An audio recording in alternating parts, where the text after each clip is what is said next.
Okay, so here today we have an interview. We have Bombay Jayashri. I hope it's right pronounced.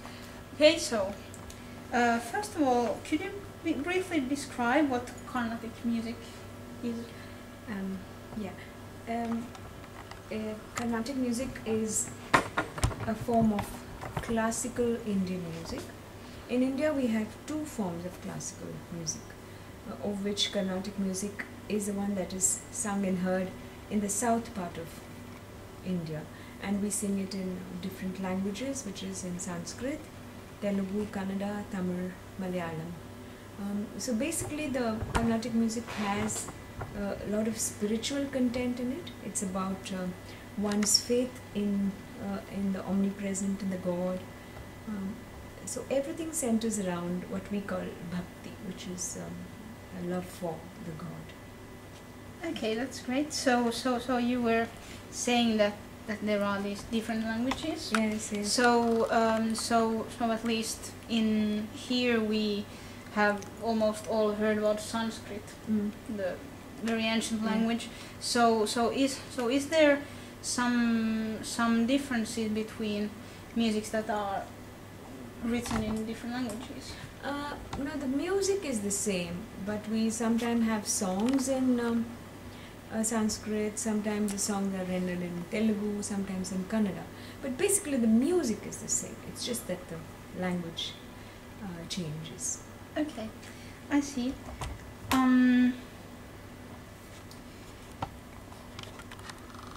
So I have heard that you have composed music, but you have also composed for different usages than to Carnatic music. So why do you compose different things also in Carnatic music, and what does it mean to you as a musician? I think as a musician, one is constantly searching for new things to do, new avenues to find more music as we go on as a musician in the travel of the journey of a musician. And I think it's very important for me personally to be able to express myself through another form of art. For example, if there is a dance, then I'd love to compose for the music for dance, which is based on classical music, but it's a little slightly different because the medium of expression is through the dance. Similarly, in India, we also have a lot of theatre which uses Carnatic music. There are film productions that are based on Carnatic music or Indian music in general. So that's the reason why I have tried to do some things in composition. Okay, great. On Saturday you will have two shows, and there is the second one will be the premiere of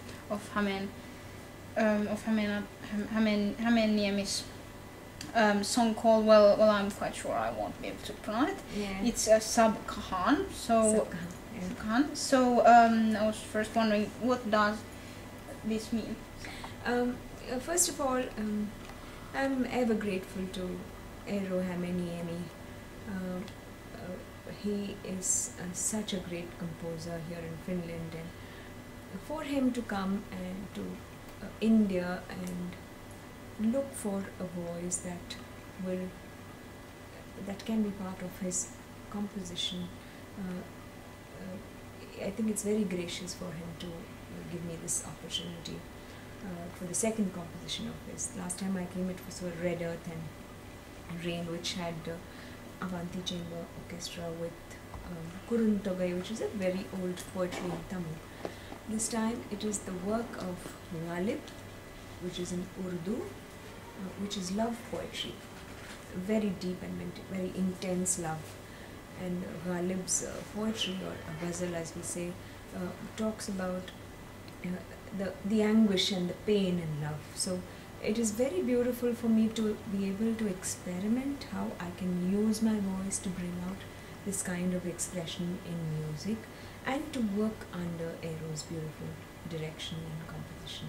And it means a lot that the Vantaa festival has agreed or given us this opportunity to perform here, and the artistic director Marco has not only given us the opportunity, he's also working with us. And we are ensemble of 5 musicians with Marco and Miko on the viola ragamba and Aero on the lute, and with me I have an Indian musician on the tabla, Sai Shravanam, and myself. So it means a lot to experiment with very new kind of sounds. For the first ever time, I think gamba and voice and lute and tablas coming together.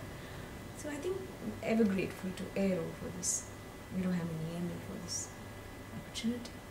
Yes, that's great. So you have also I read some interviews on you, and you have said that you use a lot of Indian literature in your work. So it's of course a very large heritage. So could you tell us a little bit more about what kind of Indian literature in particular you use? In Indian music, and in Carnatic music especially, a lot of music goes with the literature. There's as much literature as one can ever manage to learn in one's lifetime. So, and it almost becomes a parallel study. As much as you learn the music, you learn the literature. So you want to understand the nuances, and then you can combine both the music, the aesthetics of the music, and the aesthetics of the literature. So this is an ongoing study which I don't think I can even see the tip of the iceberg in this lifetime. It's going to take me many more. Yes, to some extent I've come to love music in this lifetime, but to understand it further and to understand the multifold aspects of which literature is one, it's going to take many more births. Yes. Yes. So and you have performed in quite a few places, in Singapore, New York, and all over Europe. So what have these experiences taught you, and is it somehow different to perform in India and then in other parts of the world? Every time I sing, whether it's India or Helsinki or New York, I'm only humbled by how great this music is.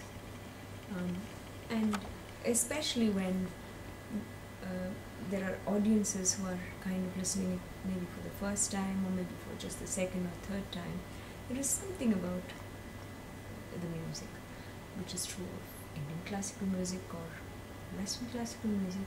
I think any music that's played from the heart, it reaches the soul of the audience, and I can only every time feel just humility and humbled and awestruck by the music. The audiences are different. In India it's a little bit different because it's Indians feel that is where the music started. It's different in New York, it's different in Helsinki, but what I'm trying to say, basically everywhere there's want for the music and the attraction for the music, which is what keeps musicians like me searching for more. Great.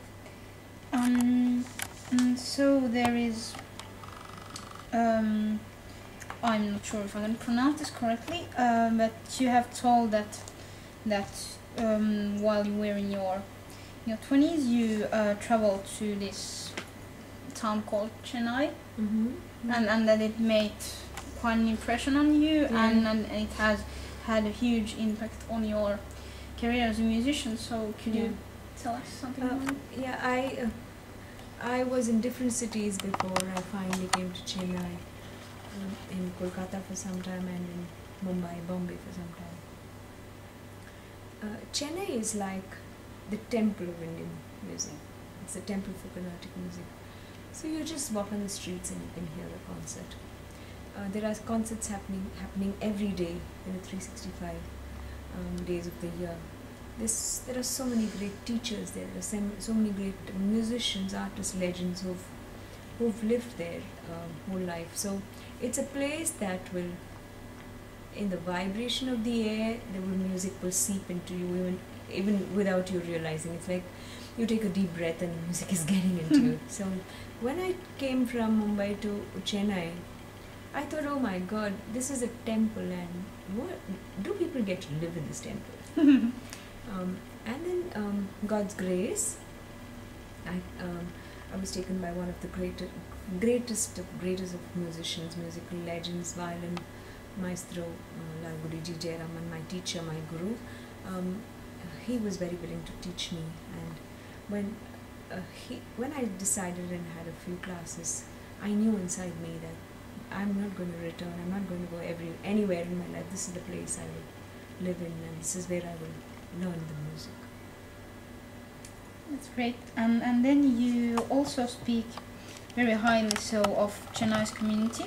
And there is the month of Margazhi. December, Margari. Yeah. Margari. So could you, and you say that there are a lot of music events, so could you tell us how is the atmosphere and all? Margari is the name of the month. Like in English we say December, in Tamil we call the month Margari.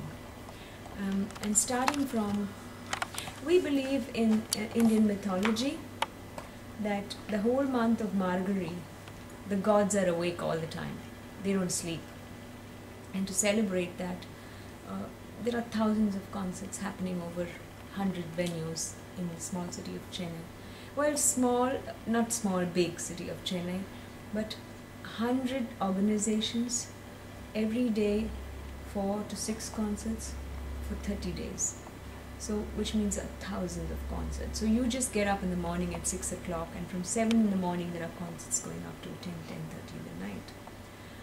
So that's the beauty of the Margari Masam, the month. And there also, because we believe that the gods are awake all the time, the temples are booming, the December flower is everywhere, people wear silks in different colors, people dress their best. So it's like a carnival, it's like a big festival for a whole month. There's lots of food, there's lots of people talk a lot, they meet from all over the world. People come in to hear the concerts and catch up with friends, catch up with other people who love music.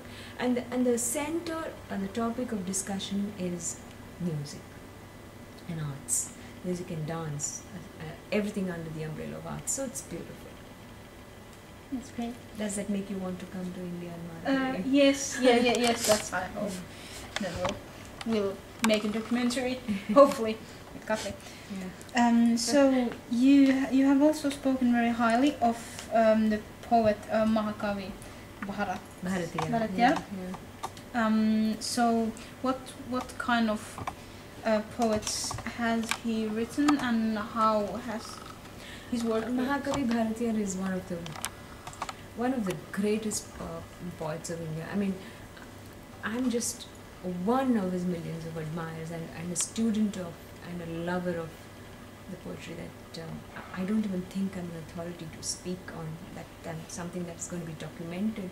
But yes, as an avid lover of what he has written, I can say that there is every topic that he's covered. He's talked about nature, he's talked about patriotism, he's talked about love, he's talked about God, he talks about friendship, he's talked about rules, the government, everything. And his poetry, you just read the poetry and you feel music is happening. You don't have to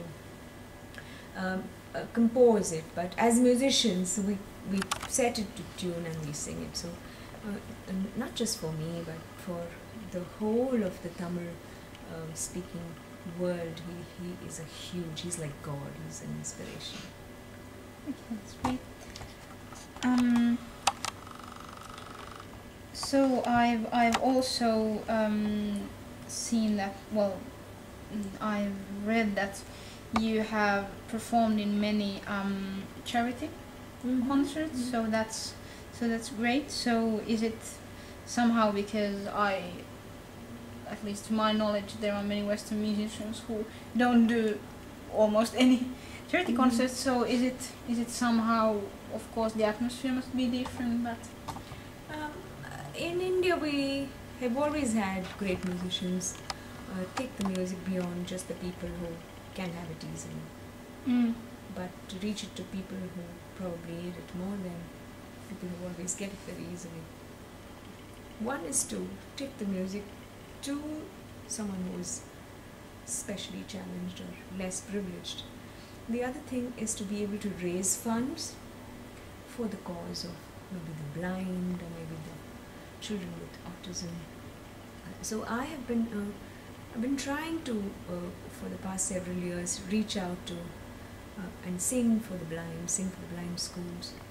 And particularly my area of interest nowadays is, I have seen in the course of the past 3 or 4 years, a lot of especially children with special abilities, which is children with autism, who are very musically oriented. I know of children who live in the world of music that I would dream of living. They know nothing but music. They may not be able to talk very normally. They may not be able to say, I am hungry, mama, or I'm sleepy to their papa, but they're able to communicate with music and be in that zone 24 hours. So we're trying, me and my students are trying to work in a direction where music can reach out to them in a systematic way, so somewhere they can build on the ability God has given them. So these things are very special to me. Yes, that's very beautiful. And so you have been quite a few times in Finland, but yes, you are also a very busy and very demanded musician. So what made you choose to come to perform here? I came here because the great composer Karoliina invited me.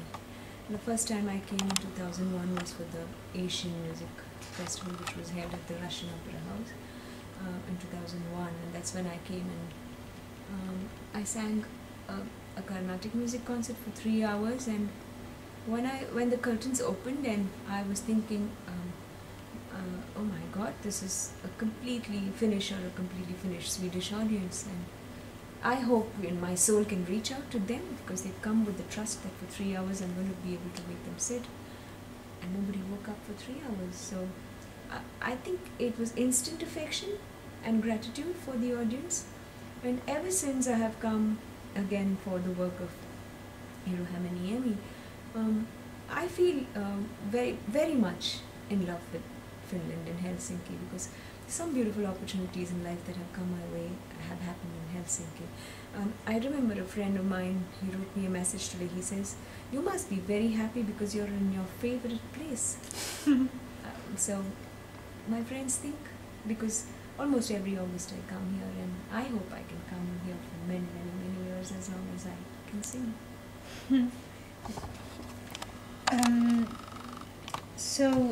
You have been making music with many also non-Indian musicians. So what kind of an experience is this to you, to work with people who might have a different approach to music than you? It's very beautiful, and it's again from the point of view of someone who loves the music. And that I'm a performer or an artist comes much later. What is first is that I love the way someone who doesn't have an Indian way of thinking, but perhaps an Egyptian way or a Finnish way or a French way of thinking of music. I love to observe how they create the music in my mind, how they present it, because basically it's the 7 notes that we have, the same sounds in the universe, but it's just how we look at it, and we have so many variations. So because I love music and I love the varieties that music offers, for the most of the time I'm admiring the beauty, and then I have to tell myself, okay, now you just can't go on admiring, you have to work on it and perform it. So that comes later.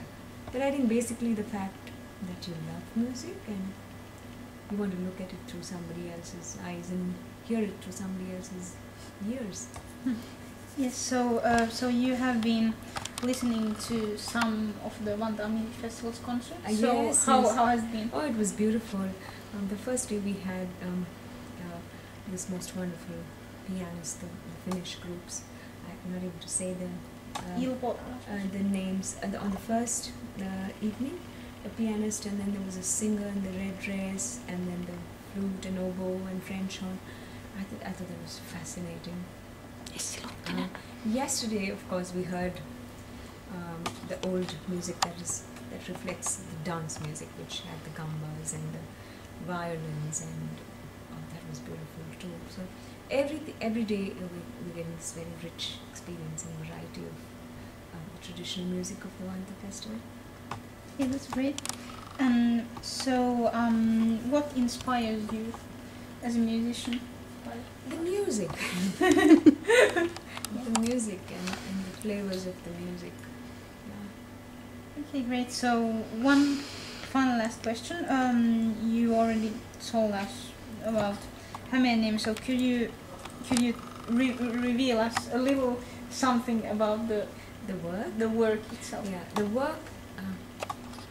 Eero Hämeenniemi has called it Sab Kahan, which means where is everybody, and it's the work, it's the poetry of Ghalib, Mirza Ghalib, most beautiful and most celebrated poet of the language Urdu, which comes from Persian. And we are going to sing 5 compositions. We're going to play 5 compositions, all on love, on various emotions within the canvas of love. So I'm really looking forward to Saturday when we can play music. So it's going to be Finnish musicians, Indian musician, Urdu poetry, love poetry of Mirza Ghalib, and under the umbrella of Eero Hämeenniemi in Vantaa's festival in Helsinki. So isn't that a beautiful combination?